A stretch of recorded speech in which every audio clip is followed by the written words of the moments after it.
Swallow Rock. Yeah. And at low tide, there's actually a little cave opening. So you can go in there at low tide. You can go in there at high tide if you've got diving gear on. So at high tide, the entrance, like the mouth, is closed. At low tide, it's open. In 1949, there was a really, really bad hailstorm here, and a fisherman in the sun took refuge in there. Oh, But they were unaware of the rising tide, and so it came up and they drowned in there. oh, that's bad. Yeah. Is it a large cave or It's not too big, but it's big enough to sort of go in there. Birds nest in there, so even when tide is high, the actual whole cave isn't underwater, just the entrance to it. And it's basically pretty much under that whole mound there. It's all sandstone here, so it's I believe maybe so, yeah. A lot of the rock throughout this whole area is all sandstone.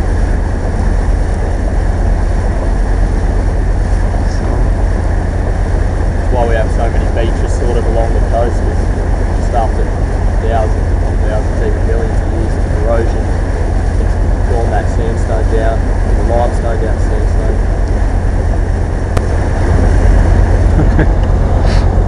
Fisherman.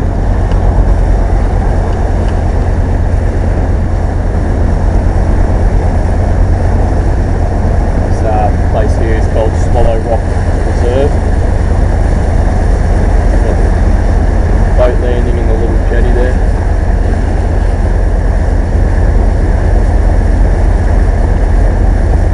As you can see, the tide's really high. It's Almost flooding the the parking space.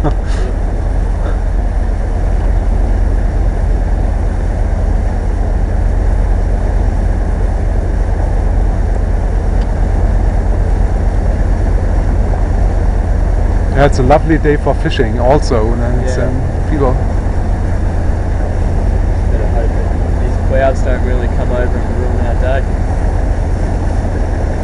So you have many only over the weekend visitors here, or No, we get quite a few. We've got basically throughout the week in the school holidays, it gets busy almost everywhere on the Port Macquarie. On this boat throughout the week, sometimes we get people on board, sometimes we don't, but it just runs daily throughout summer, so we get walk-ons and stuff like that.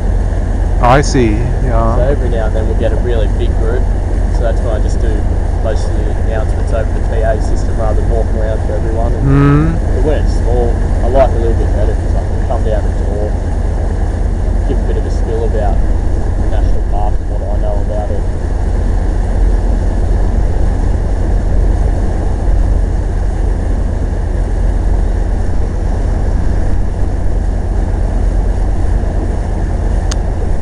Okay, so now we are leaving the settled places. So basically, once we sort of go around a little bend and then another one, once we're down there, that's when we'll be surrounded by the national park. And get a little bit lucky. Sometimes there's sea eagles and wedge-tailed eagles come around here as well. There's actually a seal in the river at the moment that hangs around the marina from where we left. We see him up all over the river, so we might be able to see him today.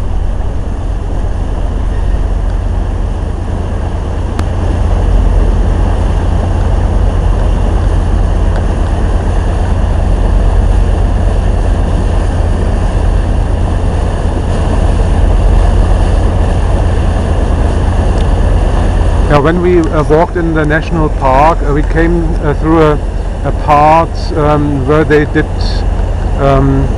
replanting of trees. So you saw also some kind of burned trunks and roots. So does it often happen that bushfire destroy parts of the? Australia's pretty prone to it because the trees that grow are really high in oil and they grow in very dry environments.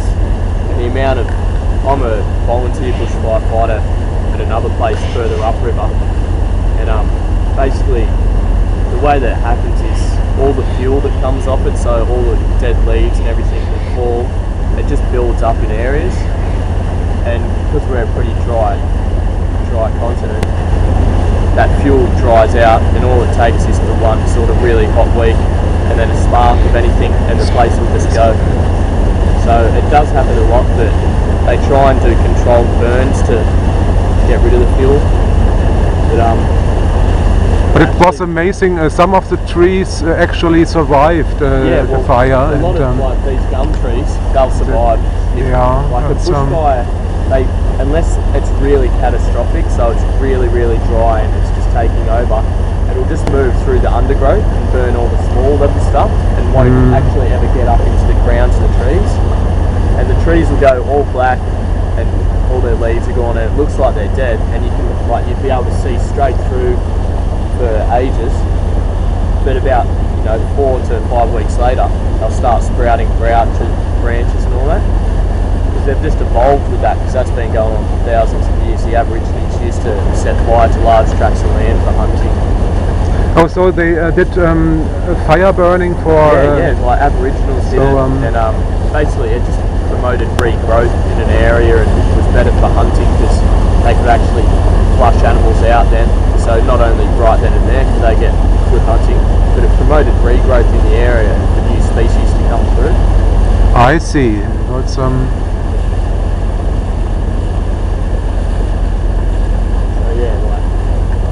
that's why there's a lot of bushfire brigades in Australia, and there's always fires sort of going on here and there throughout summer. There hasn't been ones here for about 10 years now.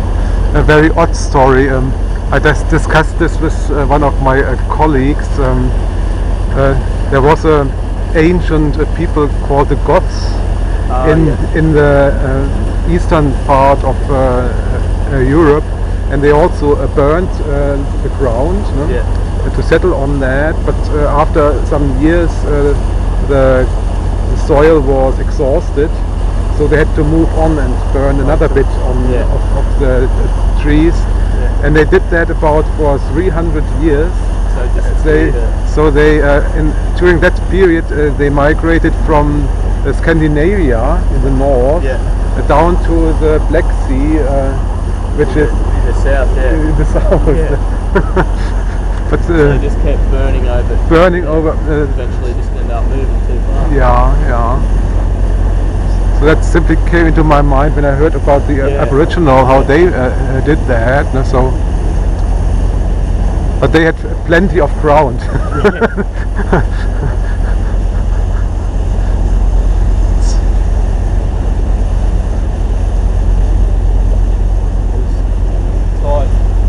Really, really high.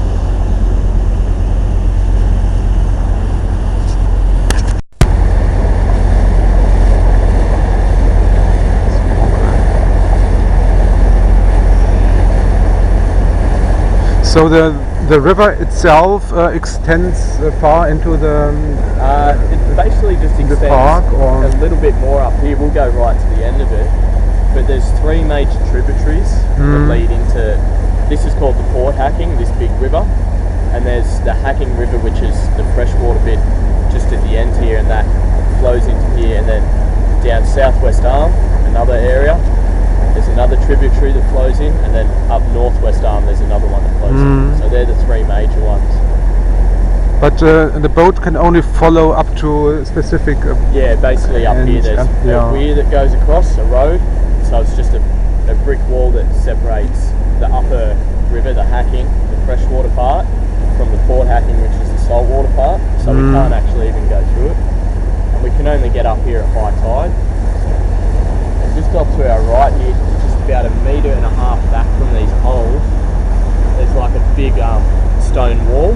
It's got oysters and everything of it. They call that the Aboriginal fish trap, but it's not a fish trap, and it's not of Aboriginal construction either. It was actually a stream diversion built by park rangers here in 1863. I see. So and basically what it does was to stop so much silt getting in here, because it's not very fast flowing river here, even at the tides. it narrows the channel so more water is funneled through here to keep this bit deeper, and that bit basically over there all sandy and silty, because otherwise they just wouldn't be able to get further up here.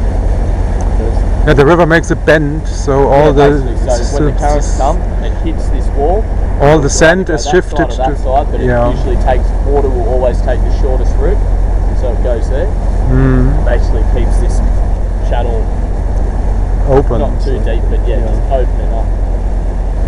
And it was built again in 1930 in the Depression.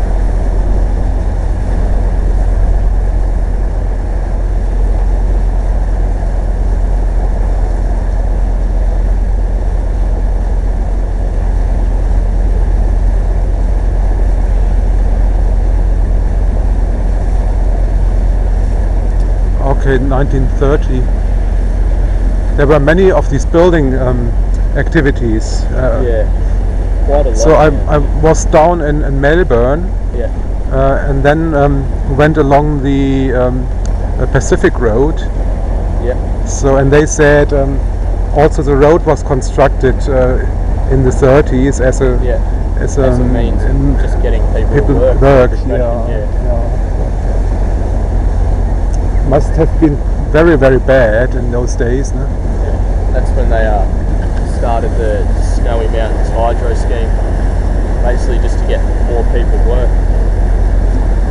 This area here is called Reed's Flat, and in World War II the plan was people who lived on the Port Hacking here, if the Japanese ever did invade Sydney, they were going to tow all the boats down here, light a big fire, burn them and scuttle them so the Japanese couldn't use them as transport or to gain further on. That's true, you can retreat here into this bay. That's it. So I was just going to destroy all the boats, but luckily that never happened, because and you can otherwise our other boat would have been destroyed too. True, yes, yeah.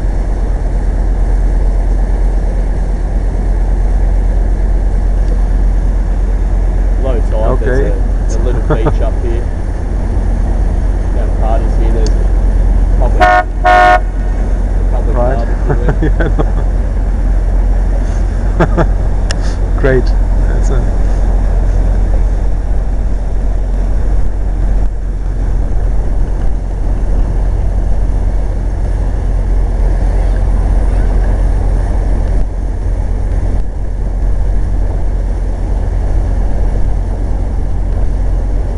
basically this is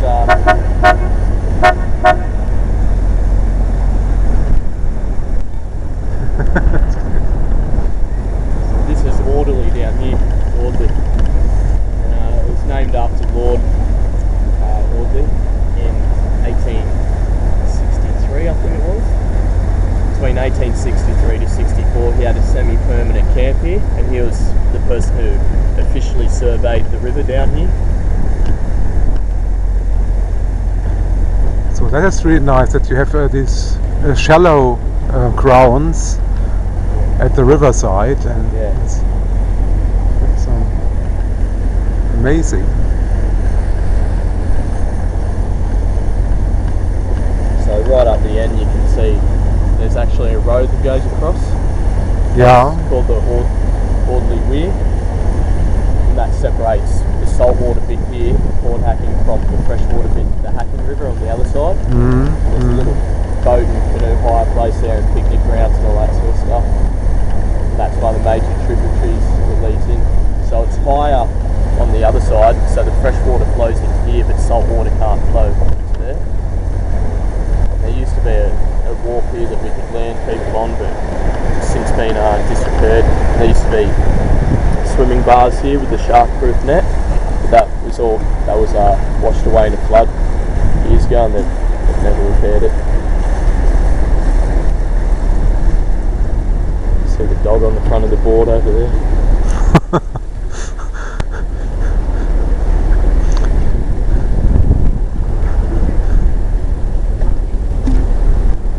A little dog on the surfboard. Yeah, I've seen that.